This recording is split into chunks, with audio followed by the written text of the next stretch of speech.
Tapi ketika mereka duduk dalam singgasana kekuasaan, seharusnya ya tidak begitu mudah mereka bisa diberikan sanksi, dijatuhkan dan lain sebagainya.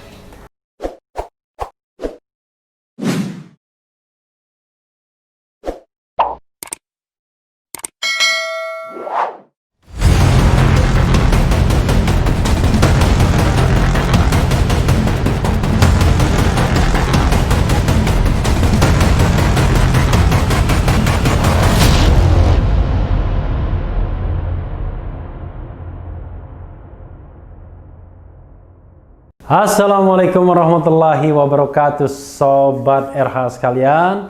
Jumpa lagi kita di channel yang keren ini, Keren Cadas. Saya masih duduk karena ada di Cecar Show ya. Mudah-mudahan Sobat RH sudah melihat di Cecar Show. Mohon masukannya ya. Kira-kira siapa yang akan diundang lagi. Nah, nanti pada saatnya saya mungkin bisa bagi-bagi buku ya dalam di Cecar Show tersebut. Kalau komennya baik, atau nanti kita interaktif dan ya rencana-rencana lainnya. Mudah-mudahan di Cecar Show menjadi andalannya channel Refli Harun dan menghadirkan tamu-tamu yang berkualitas. Nah, ini seperti biasanya saya mau menguber dan tetap soal Gubernur DKI Anies Baswedan. Pokoknya 2 nama, 3 nama di Republik ini selalu memunculkan kontroversi. Salah satunya adalah Anies Baswedan. Salah duanya silakan tulis sendiri ya, jawab sendiri, atau salah 3-nya ya. Ini ada penilaian dari politikus Partai Gerindra, Gerakan Indonesia Raya ya, yang selalu mengkritik pemerintah walaupun partainya sudah bergabung dengan pemerintah, yaitu Fadlizon. Fadlizon sebut pemeriksaan Anies hanya untuk mempermalukannya, sebagaimana dilansir oleh fifa.co.id. Acara pernikahan putri Imam Besar Front Pembela Islam FPI Habib Rizik Syihab Sabtu pekan lalu di Petamburan yang menimbulkan kerumunan di tengah pandemi COVID-19 berbuntut pada pemanggilan polisi terhadap Gubernur DKI Jakarta Anies Baswedan.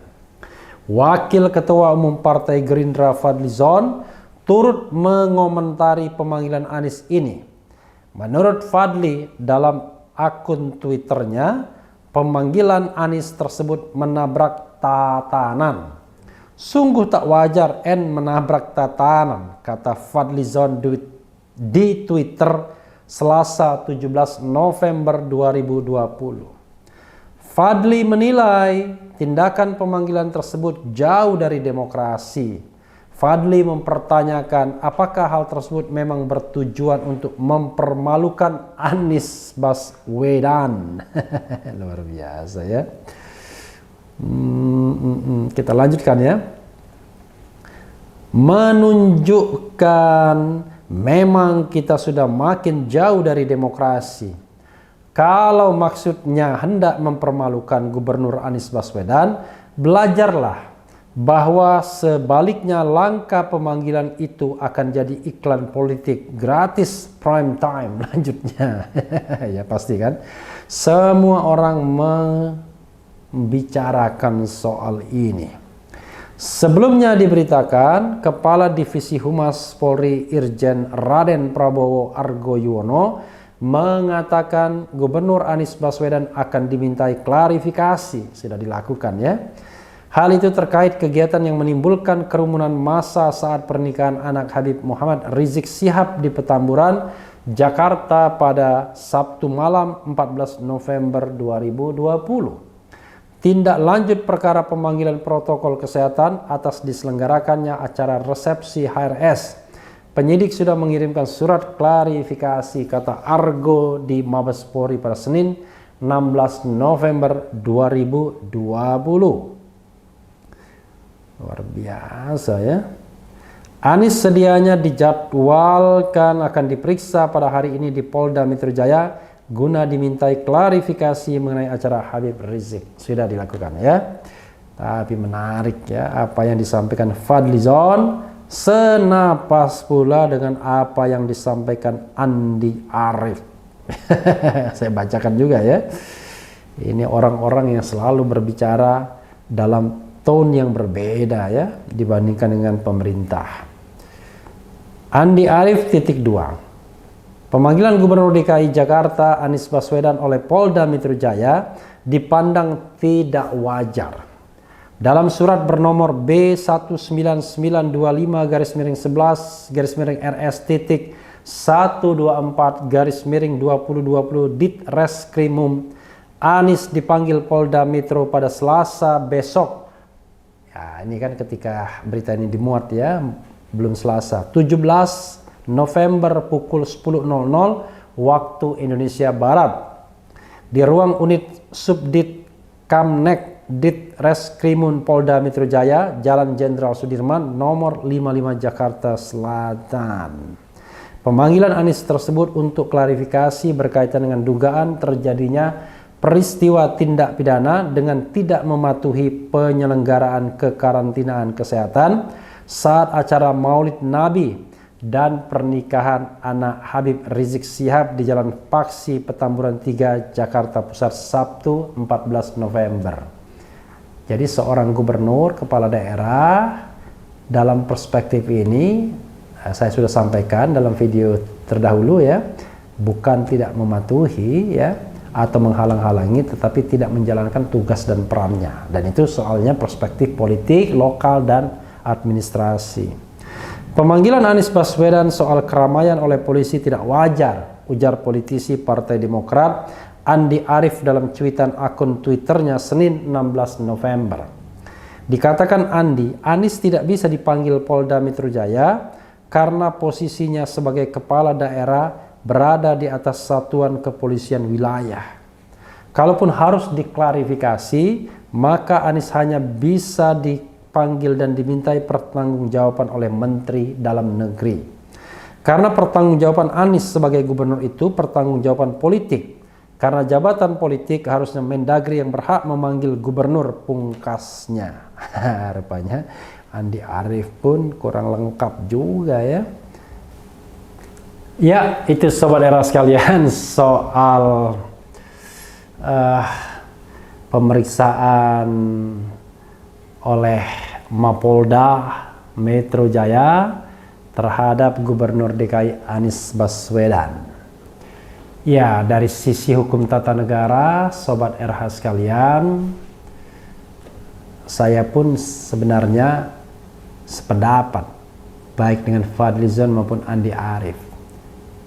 Fadlizon dalam perspektif ingin mempermalukan, ada nuansa seperti itu, walaupun kita tidak bisa menuduh begitu saja karena memang yang berkaitan dengan Gubernur DKI ini selalu memunculkan pro dan kontra ya. Rupanya luka pilkada DKI tidak pernah sembuh, demikian juga luka pilpres 2019 dan sebelumnya 2014.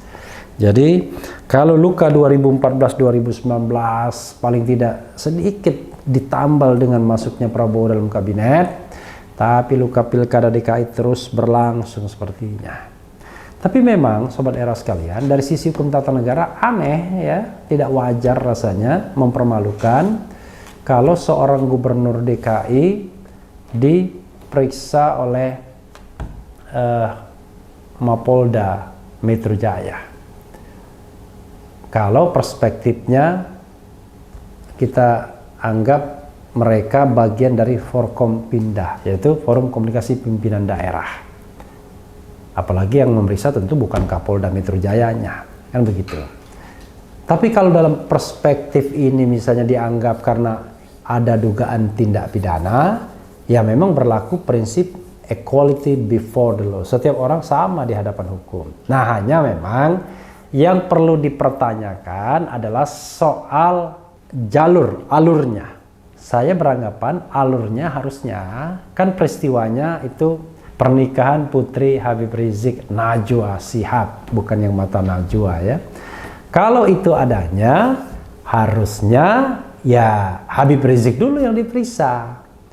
Kalau Habib Rizik diperiksa, maka nanti akan dikonstruksikan apakah ini semata-mata hanya pelanggaran administrasi saja dan itu sudah didenda oleh Pemda DKI terhadap pelanggaran tersebut, apakah ini merupakan pelanggaran pidana?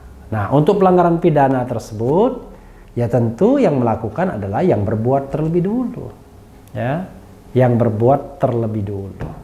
Nah, kalau nanti dalam proses pemeriksaan misalnya dianggap layak, ya, dikenakan pasal 93 yang ancaman hukumannya 1 tahun atau denda 100 juta rupiah, maka setelah proses hukum yang berkekuatan hukum tetap, ya bisa dihukum. Dan tidak tertutup kemungkinan misalnya dalam proses juga dinyatakan bahwa ada pihak lain yang bertanggung jawab juga, termasuk Gubernur DKI. Walaupun saya mengatakan dalam perspektif saya yang sudah saya sampaikan dalam video terdahulu, Gubernur DKI kalau dianggap melakukan kesalahan adalah tidak menjalankan kewenangan sebagaimana mestinya, bukan tidak mematuhi atau menghalang-halangi penyelenggaraan kekarantinaan kesehatan masyarakat.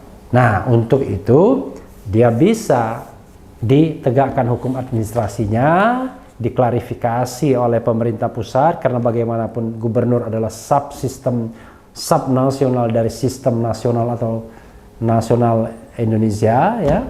Dan sanksinya tentu sanksi yang diperbolehkan peraturan perundang-undangan. Pastilah bukan sanksi impeachment atau pemberhentian. Karena kalau kita bicara sanksi pemberhentian, itu adalah sanksi yang bisa dikenakan secara politik melalui prosedur politik di DKI. Nah, DKI ini yang kemudian bisa melakukan klarifikasi secara politik dengan menjalankan hak-hak DPR, hak bertanya, hak interpelasi, hak angket, sampai hak menyatakan pendapat, proses pemberhentian ke Mahkamah Agung, balik ke DPRD dan ke Presiden. Jadi ada proses politik di situ. Nah, apakah proses politik ini akan dipakai oleh DPRD DKI? Yang jelas PSI sudah menyuarakan itu, ya. Biasa kan? Karena memang Partai Solidaritas Indonesia itu sama seperti PKS di tingkat pusat, selalu bersuara berbeda dengan pemerintah yang sedang berkuasa, ya. Dan ini sehat-sehat saja bagi demokrasi, ya. Yang penting kita bisa menerima apa yang dilakukan PKS di tingkat pusat, sama halnya seperti kita menerima apa yang dilakukan oleh PSI di tingkat daerah, ya. Jadi misalnya PSI mengatakan tidak cukup hanya diperiksa polisi, PSI desak DPRD pakai hak interpelasi. Silakan galang hak interpelasi dan lakukan secara baik karena itu adalah hak DPR. Silakan, ya. Tapi memang konstelasi politiknya. Jadi sobat daerah sekalian, dalam berbangsa dan bernegara ada satu kerisauan saya adalah ketika kita bagaimana menghormati dan memperlakukan pejabat-pejabat politik yang dipilih. Termasuk presiden dan wakil presiden, gubernur, bupati, wali kota. Mereka adalah pejabat-pejabat yang dipilih. Entah pemilihannya mungkin dianggap masih penuh kekurangan dan kecurangan, itu soal lain. Tapi ketika mereka duduk dalam singgasana kekuasaan, seharusnya ya tidak begitu mudah mereka bisa diberikan sanksi, dijatuhkan dan lain sebagainya. Apalagi presiden dan wakil presiden yang sudah dilindungi dengan ayat-ayat impeachment, the trial of impeachment, yang jauh lebih sulit dibandingkan dengan sebelum perubahan Undang-Undang Dasar 1945 dilakukan. Jangan lupa, di bawah Undang-Undang Dasar 1945 yang asli jatuh dua presiden. Satu Bung Karno tahun 67 dan dua Abdurrahman Wahid alias Gus Dur tahun 2001. Sementara impeachment terhadap kepala daerah melalui Undang-Undang Pemerintahan Daerah, sekarang Undang-Undang Nomor 23 tahun 2014, itu terlalu mudah. Banyak sudah contoh kasus-kasus penjatuhan kepala daerah yang menurut saya juga harus lebih limitatif. Tapi yang jelas memang selalu ada klausul pemberhentian tersebut, tapi pasti harus dibuat tidak mudah ketika pemimpin sudah dipilih langsung oleh rakyat secara langsung. Di level manapun dia, entah di level kabupaten kota, provinsi, ataupun level nasional. Mudah-mudahan Sobat Era sekalian ini memberikan pembelajaran bagi kita, banyak hal yang bisa kita pelajari. Soal kepatuhan terhadap COVID-19, protokol kesehatan itu di satu sisi, tapi soal belajar hukum tata negara, ketatanegaraan yang benar itu juga soal lain yang sama-sama penting dan harus ditegakkan. Yang penting tetap di channel ini, karena di channel ini Anda akan dirayu, ditipu, dibaperin, dicecar, diuber pula di jalur khusus.